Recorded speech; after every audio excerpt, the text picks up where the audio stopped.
ओम श्री गणेशाय नमः। नमस्कार बंधुगण, आपण मानंकु समस्तंकु आपणक निजस्व चैनल ज्योतिष दर्पण को मु हार्दिक स्वागत करुछि। असंतु जानिबा कोन कहूछि आज आपणक राशि आपणक दिन।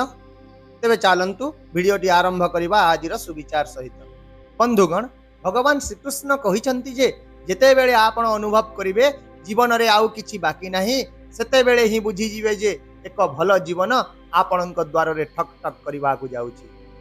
निशा रखंतु धन पाई नुहे बरं सफलता पाई रखंतु, जीत रखंतु प्रेम पाई नुहे बरं निजर लक्ष्य प्राप्ति पाई रखंतु। मने रखंतु स्वप्नर लक्ष्य स्थल निकटवर्ती नुहे एवं जीवन प्रत्येक मुहूर्त रे दुखदायक नुहे। तेणु भगवान को ऊपर विश्वास रखंतु बंधु, कारण बेले बेले एमिति किछि मिली जीव जहा केबे आमे आशा मध्य करि न थाउ। एबे आसंतु जानिबा आजिर पंचांग।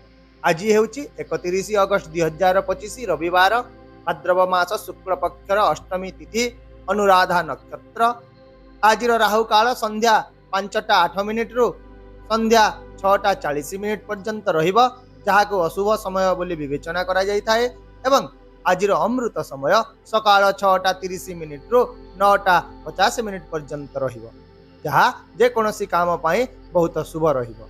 आज चंद्र बिच्छ राशि रे भ्रमण करिवे एवं सूर्य सिंह राशि रे गोचर करिवे। चलंतु एबे कुंभ राशि रो आजिर दैनिक राशिफल विषय रे विस्तृत भाव रे आलोचना करिबा। आज दिनटी आपणक पाई एक मिश्रित दिन हेबो। आज आपणक निजर आराम क्षेत्र रु बाहर को आसी गंभीर प्रयास करिबा को पड़िबो। पारंपरिक पद्धति ऊपर संपूर्ण निर्भर करी आपण किछि आज हासिल करि पारिबे नाही।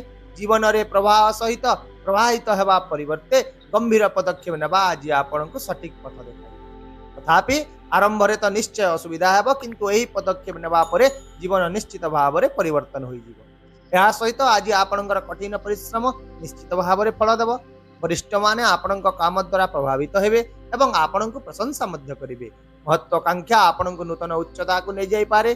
पदवी हेउ, टंका हेउ किंबा ख्याति, आज सब किछि आपनकर निकटतर हेबो। तथापि आज आपणक पई समय सीमा रे आपणक निजर काम गुडी को समाप्त करबा को पड़िबो। आपणक कथा रे कोमलता आज लोकंकर हृदय जितिबो, किंतु कर्म क्षेत्र रे आज आपणक प्रकल्पर गुणवत्ता प्रति विशेष ध्यान देबा को पड़िबो, कारण यह सीधा सड़क आपणक प्रतिछवि सहित जड़ित होई रहिछि। आउ मध्य आज एक नूतन काम किंबा नियुक्ति आरंभ करबा पई एक अनुकूल दिन हेबो। आपणक निजर शक्ति एवं दुर्बलता को चिन्हि आगु को बढ़िबा को पड़िबो। मने रखंतु विफलता मध्य जीवन एक अंश होता है एवं यह आपनको भविष्य एक नूतन दिग्दर्शन देता है। सही परि व्यवसायिक मामला रे सक्रिय रहंतु एवं कर्मचारी मानक सहित उत्तम संपर्क बजाय रखंतु। विशेष भाव रे आपण आज कहा सहित अनावश्यक सूचना बांटंतु नाही एवं विरोधी द्वारा प्रभावित मध्य होंतु नाही। आर्थिक दृष्टिकोण रो यदि देखिबा आज आपणक पई टंका क्षेत्र रे किछि शुभ संकेत रहिछि। एकाधिक उत्सरु आपणक पाखकु टंका आसी पारे। व्यवसाय विस्तार हेबार मध्य संभावना अछि। एहा सहित आज सृजनशील कार्य रे आपणकर आग्रह वृद्धि पाइबो एवं जे कोनोसी सरकारी कार्य रे मध्य सफलता पाइबार बहुत संभावना रहिछि। तापि टंका रे उत्थान पतन हेबो, तेणु खर्च एवं निवेश उभय रे आज सतर्क रहंतु। एहा व्यतीत आज छात्र छात्री माने पाठ पढ़ा रे एकाग्रता अभाव अनुभव करि पारंती, किंतु जदि समाने धैर्य रखिबे एवं पाठ पढ़ा रे ध्यान देबे तेबे आज सकारात्मक फलाफल समाने निश्चय पाइबे। स्वास्थ्य दृष्टिकोण रो आज आपणकर दिनचर्या एवं संतुलित खाद्य ही आपणको सुस्थ एवं ऊर्जावान रखिबो।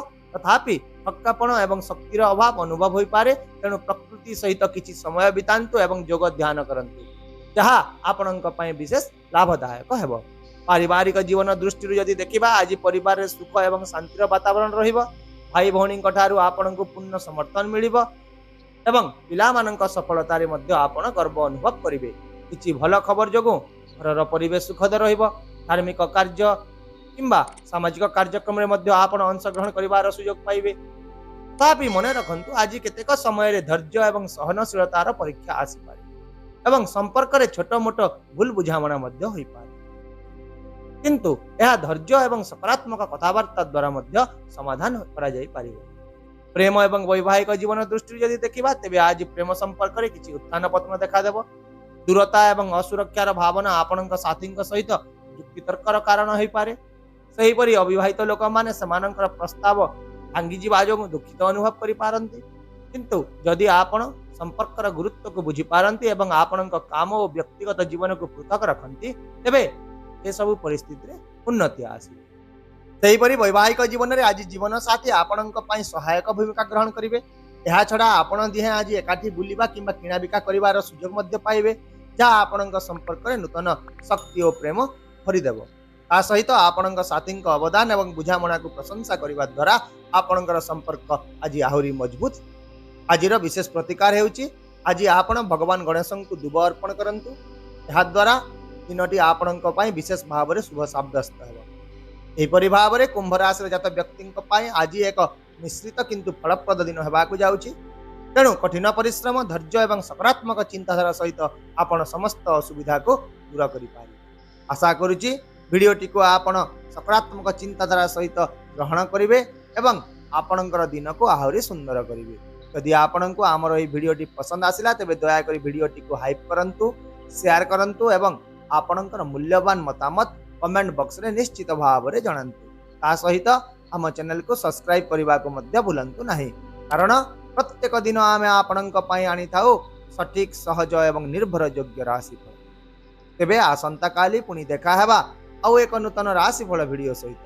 ସେ ପର୍ଯ୍ୟନ୍ତ ବିଦାୟ ଦିଅନ୍ତୁ। ନମସ୍କାର। ଜୟ ଜଗନ୍ନାଥ।